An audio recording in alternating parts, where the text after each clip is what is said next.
Hello, all.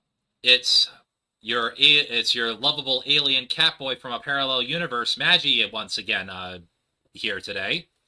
So today I'm here because we're doing something a little bit different, and that is going to be teaching the audience how to test an extraordinary claim. Now, the reason I'm doing this is because of the fact that I was going over some old media from 0057 Alpha, and I found this old documentary by Penn and Teller where they actually talk about selling of magic, and after magic shows, well, you'll see what I mean.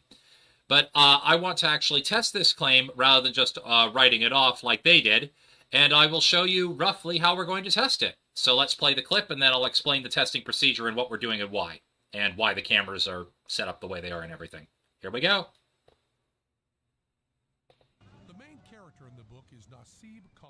Lee began studying Naseeb's show over 10 years ago. Naseeb has the best act in town. It's our kind of show, a bloody, gory show, a life and death drama. As Lee explains, I think the way to understand an Indian magic show is as a show, as a play. And what always in a way dazzles me more than any of the individual scenes or tricks is the way we start out with some sort of conflict between father and son, played for laughs, but it's that transition from funny into horror, and then out of that horror, some sort of resurrection. And when they're scary, when Naseeb's eyes are burning furiously, he's scary, and he's a very good actor.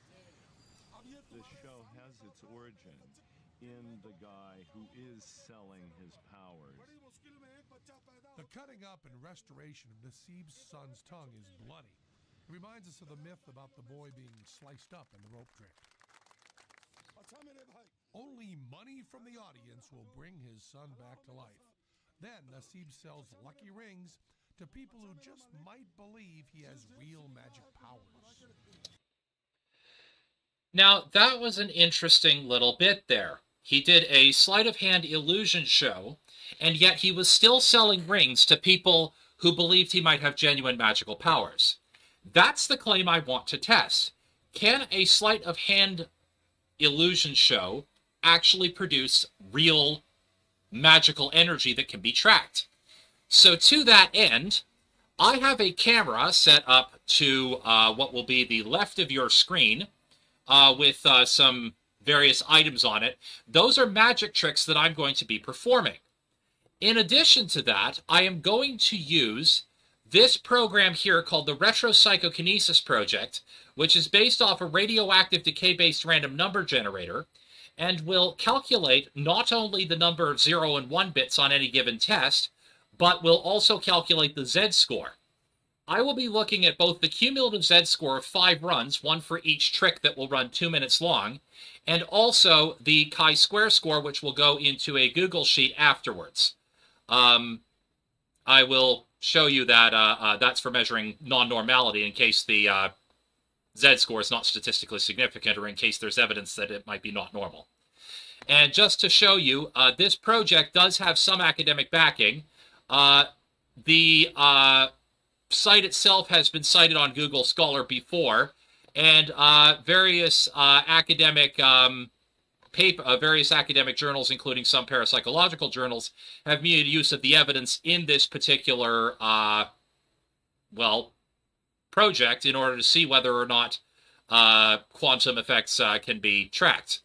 Now, I've covered this particular site before in other videos, but we're going to do both the Z-score and the chi-square score this time because we don't know what sort of energy would be emitted by a random magic act. So let's take a look and see what we do here. So first I am going to go into bell curve, record experiment, so I can see the experiment log afterwards. And we are going to put in magic trick, magic underscore trick underscore test underscore for underscore real underscore magic underscore energy. Now there will be And we're going to make use of the sound feature so that you guys can hear when the sound reaches the barriers, just as a little extra interactive piece. And now what we're going to do is I'm going to load this, and I'm going to perform 5 runs of this test, each while performing a magic trick. Then we will cumulatively check the results afterwards and see what happens. So, just to confirm, I want to start off with the sponge ball routine. So, let's start the test and see where we end up. Okay, so now I have a simple sponge ball here, but I just give it a quick little squeeze, and lo and behold, it turns into 2 sponge balls. Now I take one over here, keep the other one over here squeezed, and 1, 2, make it disappear, and the 2 pop over here. Now I'll take the 2 and squeeze them in my right hand, really, really finely, and lo and behold, they turn into a cube. And now, with a little bit of retro, just like with rolling back the wave function on a particle on some quantum computer simulations, I roll back, and the ball becomes normal again. Now we will wait to see what the effects were on the random number generator. We're just measuring now. And I'm just watching to see the end results of the test before we reload and go to the next clip.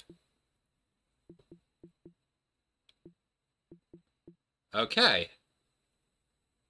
This is interesting. But you see, the point of this exercise is that this random number generator, if there is anything going on, will go statistically significant and pick up some magic energy emanating from this trick, even though theoretically there is supposedly no real magic tied to illusory sleight of hand tricks. But since the man in India was selling rings with magic powers after a sleight of hand act, we're testing for that kind of energy, for the genuine magical energy. And so far this test is almost over. And then we will be able to continue with 4 more tests for each of the different tricks that I had in mind. Then we'll take a look at the data set and see what we come up with. Hang on, almost done. Okay, so that was 2 standard deviations. So we will, that was a 2 standard deviation z-score. So that one got a statistically significant result. We will be using the chi-square to test to see if some tricks get statistical significance while others don't, if we don't get a cumulatively statistically significant z-score overall. But we'll take a look either way. So that's 1. Now we're going to reload the page for round number 2. And I am going to take away the sponge balls. And for my next trick, I am going to perform the teleporting disappearing card in box. So I'll start that trick off, perform it, and then we'll wait and see how the test goes out. So, here we go. Now remember, everything I am doing here is a sleight of hand illusion. We are testing to see if genuine magical energy is made by a sleight of hand trick. So here we go. Move these off to the side here. And for the next trick, we have these 2 items here, and you'll see why in a moment. So I'm going to take a completely random deck of cards here. Give these guys a quick shuffle. Quickly shuffle through the deck. Stop at a random point. The card we stopped at is the 4 of hearts. Now what I'm going... Oh, oops. I should probably start the trick again because I forgot to record. This is what happens with real science, people. Little comedy errors happen like this. Anyway, so now I've got a regular deck of cards, as I showed before. I'm going to give them a quick shuffle, and we'll do a quick go through and stop. And hey, how about that? The second time in a row, we got the 4 of hearts. Okay, so since that's what the deck seems to be suggesting to us, let's see if we can teleport this card over from here to here. So 1, 2, lift, transfer over, and now what we will do is just move that to there. And as we can see, we just have the box here with the other black box, and when I take it there, I make it disappear, and 1 card teleports into the box, and it was the 4 of hearts. Now, this one doesn't seem to be having any statistically significant effects on it, but we're going to let it run all the way course through, just to see what happens. And we are collecting the data on each of these magic tricks, and I will move them off one at a time to see what the results are on the test.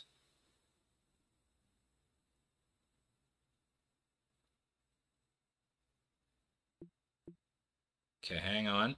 This one's still going.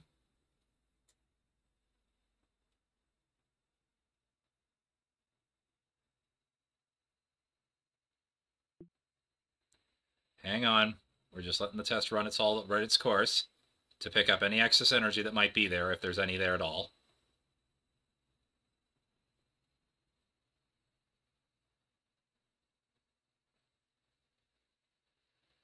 Okay, so that's number 2. Now we reload for trick number 3. This one will be a prediction trick. I'm going to take these over to here, out of the range of the camera, and deal with them later.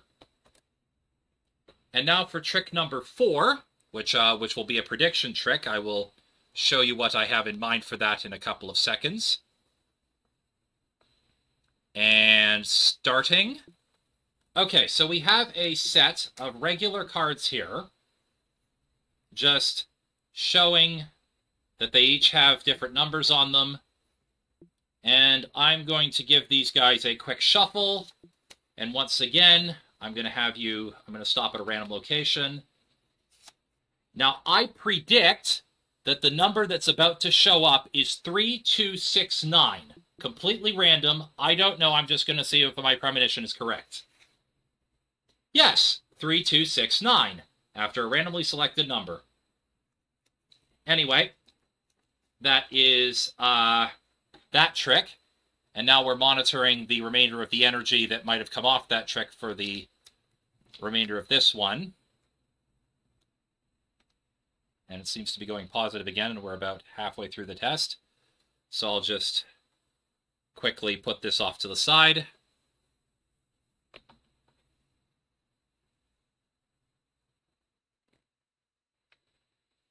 Just give me a second.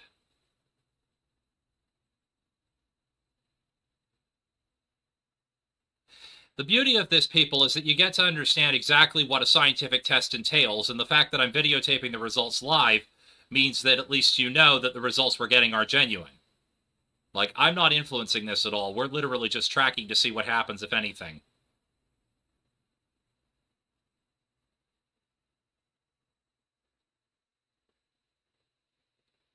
And let's see where we end up. But like I said, the beauty of this test is that it has been backed before, so it is considered a legitimate test. Okay, that's 3 in the positive direction, with 1 being statistically significant. So that's 3 being. So we're going to reload the test now, and we're going to perform trick 4, and you should see a little surprising effect, even though there appears to be. Even though I appear to have nothing on me, you should see a little bit of a slightly miraculous effect. I'm going to make something appear and disappear very quickly, and yes, I know I'm spoiling the illusion, but what the hell? You'll see why in a second. So let's start the test, and here we go. So now you can see my hands are completely empty. Lo and behold, I make a blue handkerchief appear. Then I put it back into the handkerchief, like into my fist like that. Then I go, and lo and behold, it's completely gone again.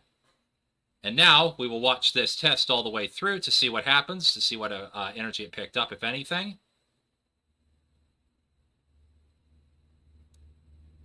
Let's see what happens here.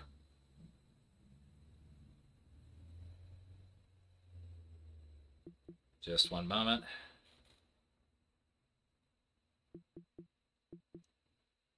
And we're still watching. And you know what? Just to enhance this, because of the fact that we're doing this for a little bit of a long time, I'm going to perform the trick again, just to see if you can see the secret. There. And one more time.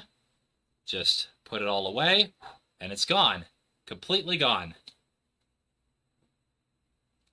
And we're about halfway through, so now we just watch the rest of the clip and let it pick up any magical energy that might be still tied to it.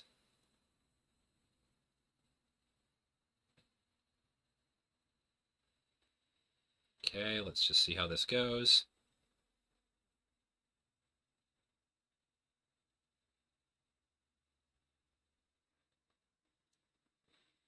Okay. We're almost there. Meaning the timer's almost done. And we'll see.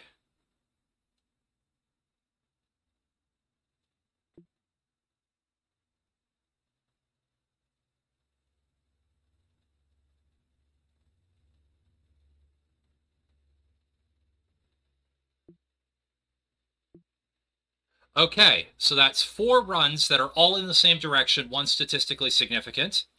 Now we will reload the page and perform the last trick of the set. This next one is going to be a coin teleportation trick called the Matrix. So I will set up, we'll start the test, and go from there. So now I have 1, 2, 3, 4 coins all set in a little box here. Lo and behold, 1 transfers there.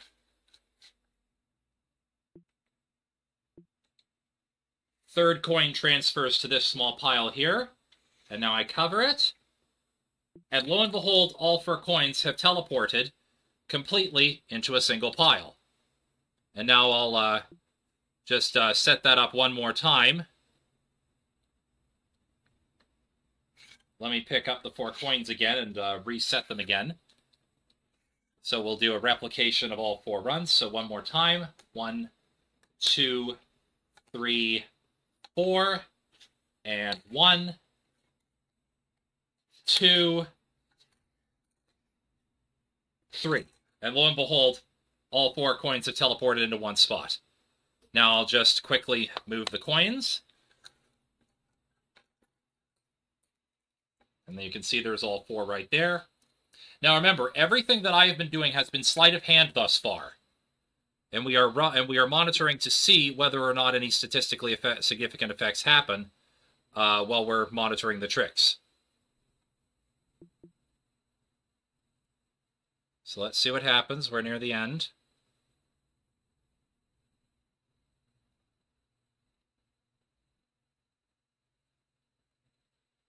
And we're almost there. The timer's almost gone off.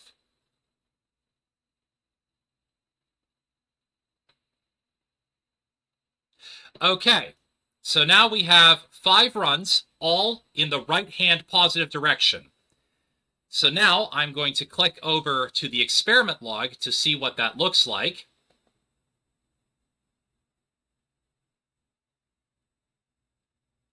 .90, statistically significant in one direction. And since we were aiming for positive, we can basically take this as a likelihood. Based on the 4 other ones, however, not statistically significant enough to be non-normally distributed, so it looks like we have some indicative evidence that magic tricks may emanate some kind of energy which can be detectable via random number generator. Anyway, links for all of this will be provided in the description, including the Google Scholar backing for this particular project. And you know what? Just to be safe, I'm going to pull up a Z-score calculator. Z-score calculator. Here we go. And let's add in 1.90 and see what the probabilities are. So 1.90. We are very close to statistically significant 2-tail, and we are definitely statistically significant 1-tail with a p-value of 0.028, so 0.03. So, what does this show us? Well, it literally shows that magic tricks, when all pointing in the same direction, do apparently show overall some sort of effect in the same direction that may be statistically significant. So, since they're all positive, and we preset that we're going in to see the one direction for the Z-score, yeah, a 1.90 Z-score after 5 tricks. I know that's a small sample size, but Damn camera working again. But either way, I know it's a small sample size, but at least from that small sample size, we did get a statistically significant Z-score. So, maybe there is something to the claim from India that the man selling the rings did let off some sort of good luck or magic power with his rings and his good luck charms, even if the tricks he was performing were sleight of hand, maybe real magic was generated.